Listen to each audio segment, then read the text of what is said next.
Oh, hello YouTube. Today on The Naughty Librarian, I am doing my February wrap-up. Overall in February, I read like 11 books. I am just as surprised as everyone else because like I went through a slump period where I just didn't want to read anything. And then, I don't know, towards the end of the month, I was just pounding books. Mind you, they were all kind of short. So like I was just like doing a book a day practically. I don't know. It's either all of the books or none of the books. I'm just going through that phase right now. But overall, I read some really good stuff lately, so I am excited to talk about all the books I've been reading and like review them. Let's go. I'm gonna start things off with like book club and like books I've already reviewed a little bit. First things first, I read Lasher. There's a whole video on this. This book is wild. Like, wild. I don't have any words for it, but for how just unhinged this book became at points. It's a lot. I'm just gonna finish the series, but I'm like horrified by what the next book will bring because I thought book 1 was wild. Book 2 was just like, oh, hold my beer if you thought that was wild. And I'm just like, I don't want to hold your beer. Like, that was wild enough. And then like it just topped itself. So I don't know how book 3 is gonna top things again.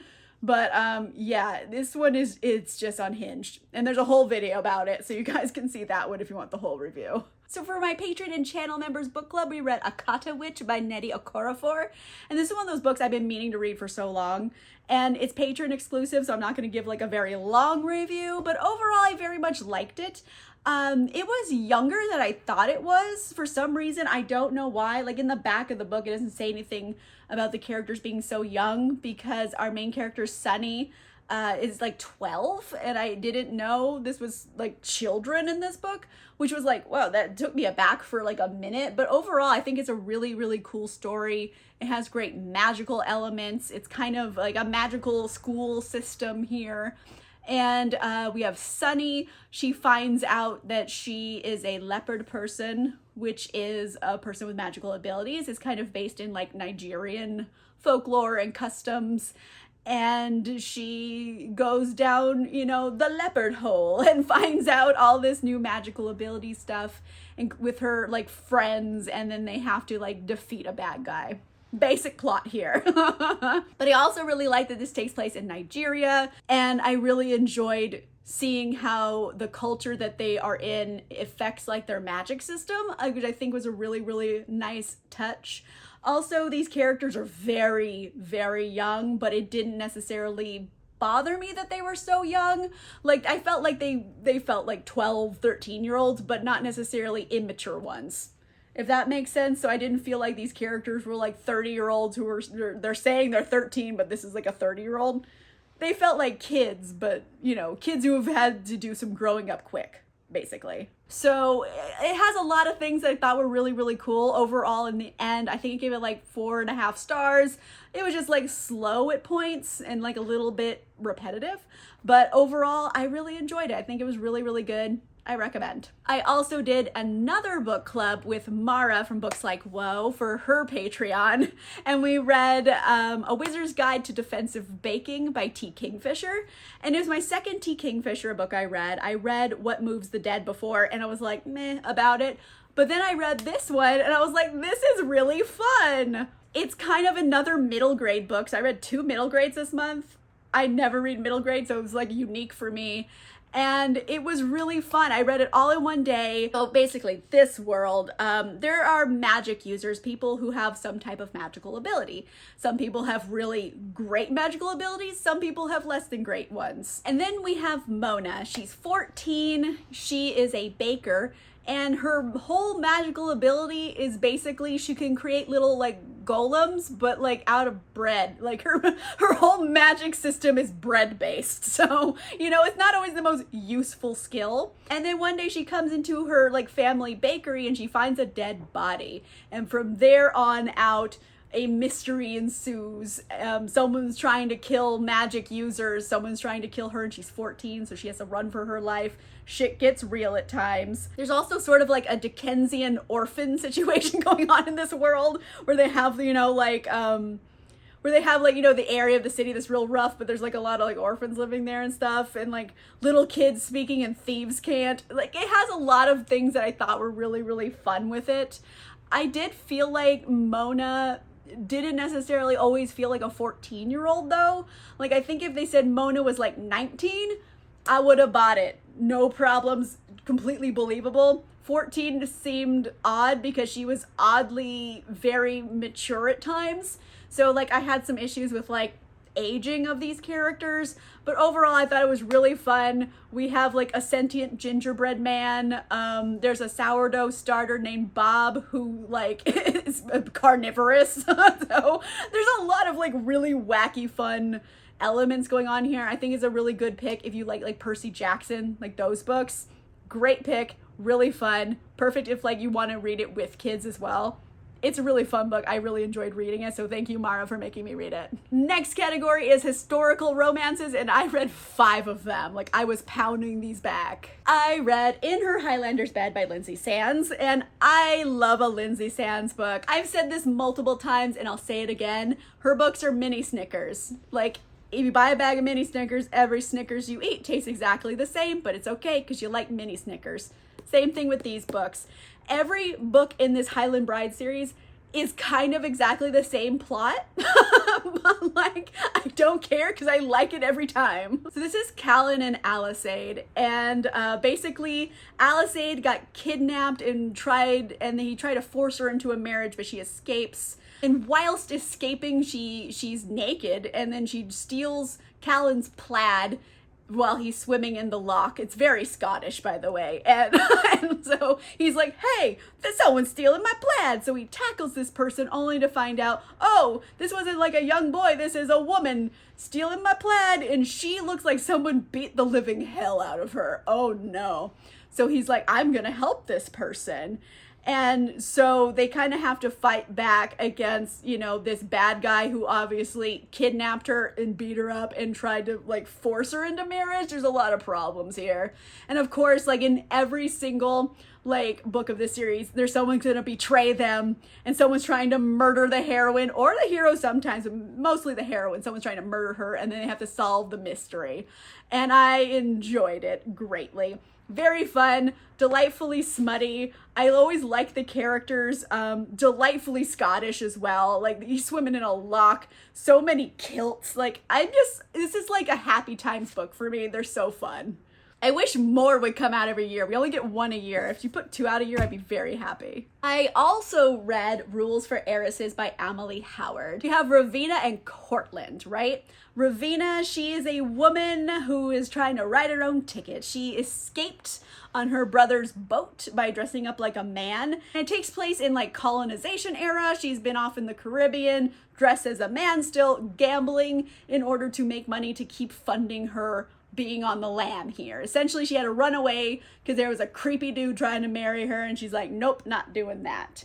She comes across Cortland Chase one day. Now, everyone back in England thought Cortland was dead, but he is not dead. He's actually the Duke of Ashvale, officially now that his grandfather has just passed away. However, there were problems here, mainly due to racism, because his father married his mother, who was Caribbean. So Cortland is half Caribbean and half English. So, you know, he has physically darker skin than everybody else. So there's a lot of like that going on in the background here as well.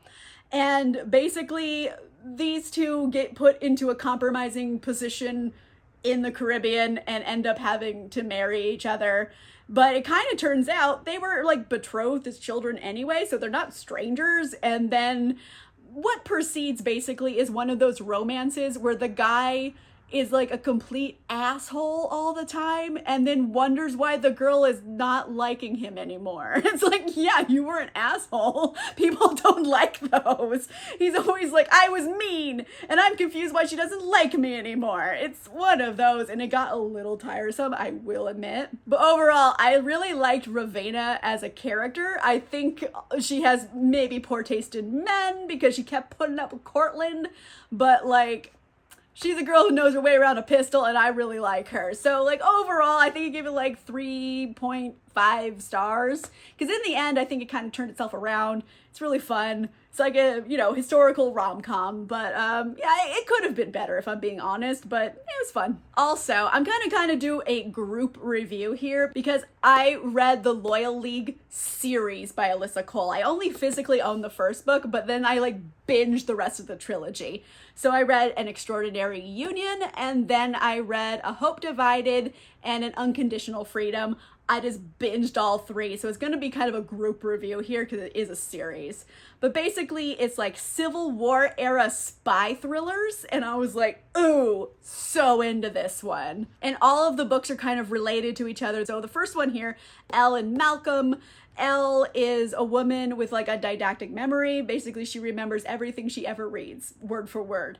And so that makes her a really great spy. So she is a free woman of color from the North, went willingly back to the South to spy. Now she is pretending to be enslaved at this plantation in order to, get information and sneak it back to the Union forces. Malcolm is also involved in this because he is actually a Pinkerton agent, and he's in the South also trying to get, information to pass along to the Union.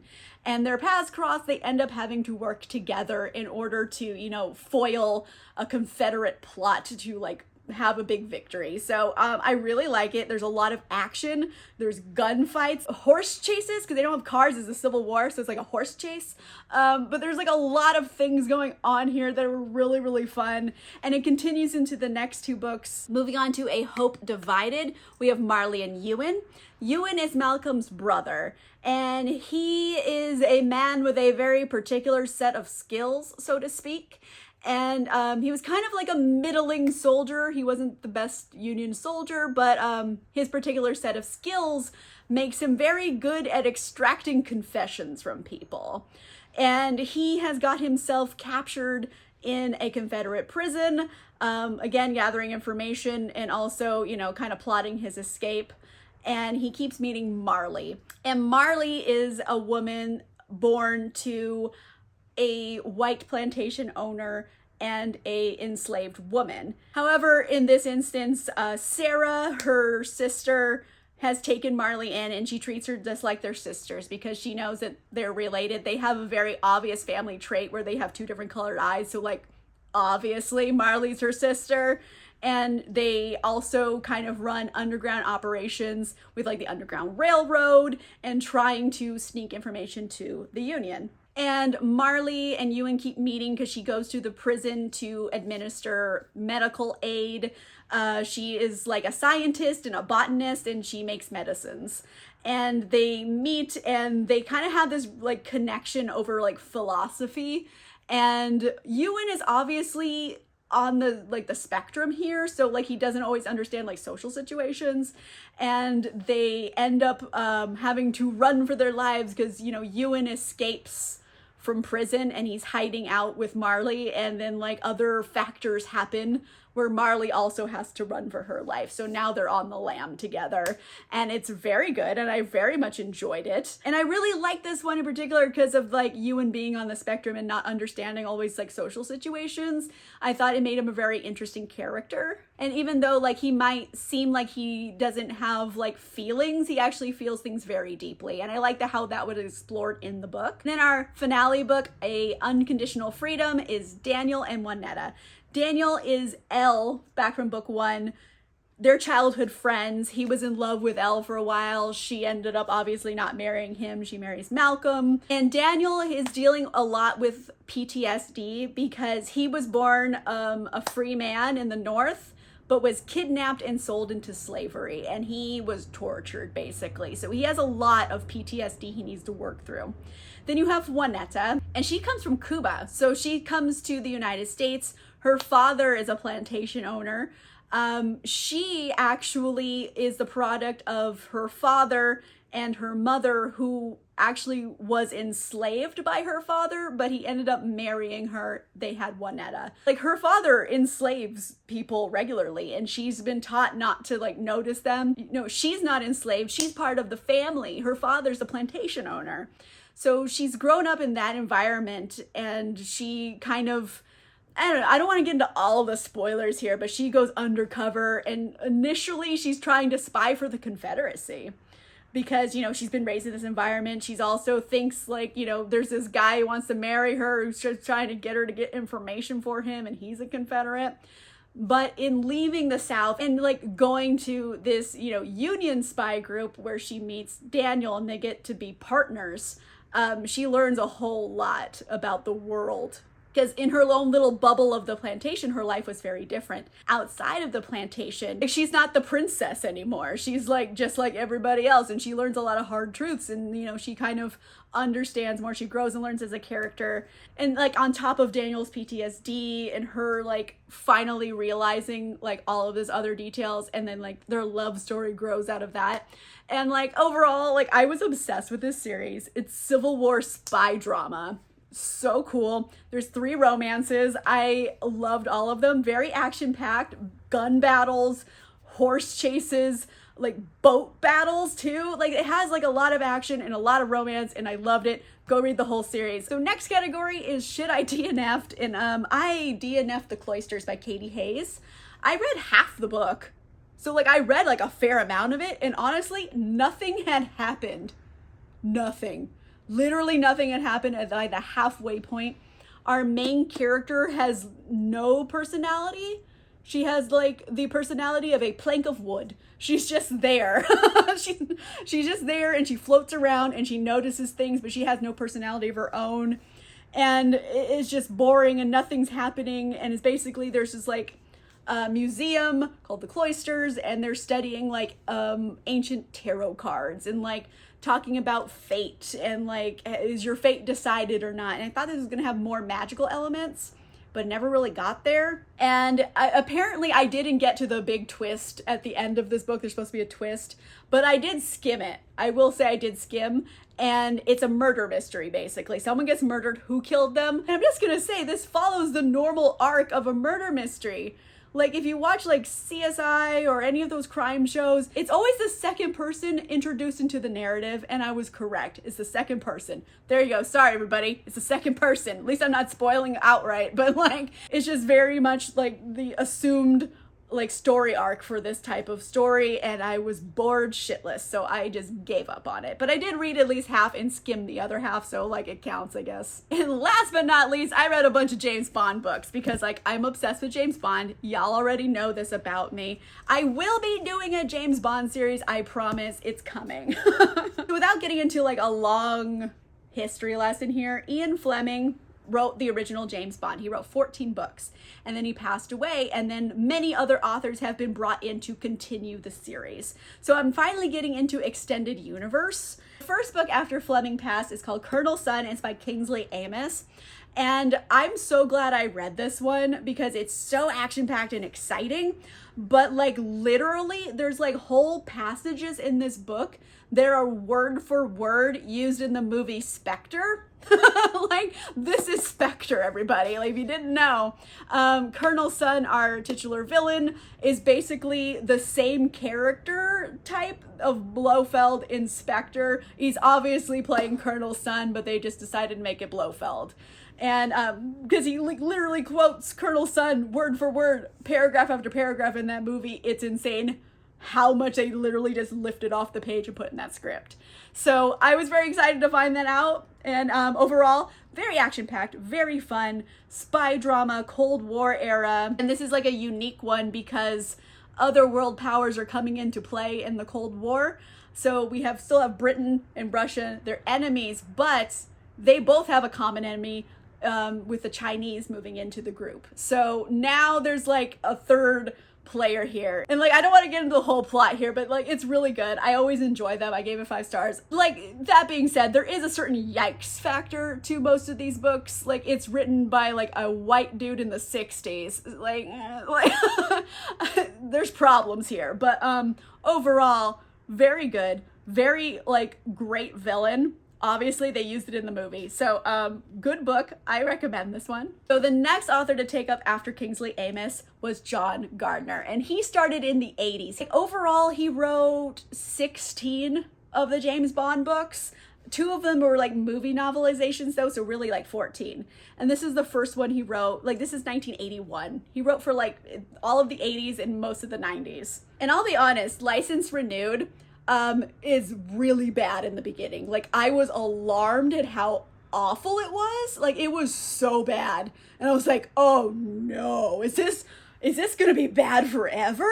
And then as soon as like the action started going and we finally got into like the meat of the story, I was like, okay, now I'm interested. And by the end of this book, it's so action packed and like way cool. It has definitely a modern era Bond feel, like how like Bond solves the mystery and like saves the day. A lot of times Bond, he's just literally like rolling the dice and hoping for the best. Like he doesn't always really know the answer. He's just like, fuck it, I'll do something. And it's kind of that vibe. And I really, really liked it. It has a lot of action. Like they're on a plane that's getting shot down. He's going all over Europe. He's like making daring escapes and stuff. And, you know, it's a really good one. I really, really liked it. Overall, at the end, it really turned itself around for me because like, oh boy, was this like not the best in the beginning. It was really bad. I can't stress that enough. But if you keep going, the end of the book is phenomenal. So like, it makes me excited to read more by John Gardner. But like in the beginning of the book, I was scared. Okay, so that wraps up February. I read a whole bunch of stuff this month and I was really excited about. Let me know in the comments down below, what did you read during February? Did you read anything in particular that surprised you or maybe started off bad but then got really good by the end? Because I did. Let me know in the comments down below. If you like this video, make sure you give it a like. If you want to see more videos, make sure you subscribe. And if you want cool exclusive content, including early access to videos and a book club, you can consider becoming a channel member or a patron. Links for that are in the description down below. And on that note, I will see you guys soon. Goodbye.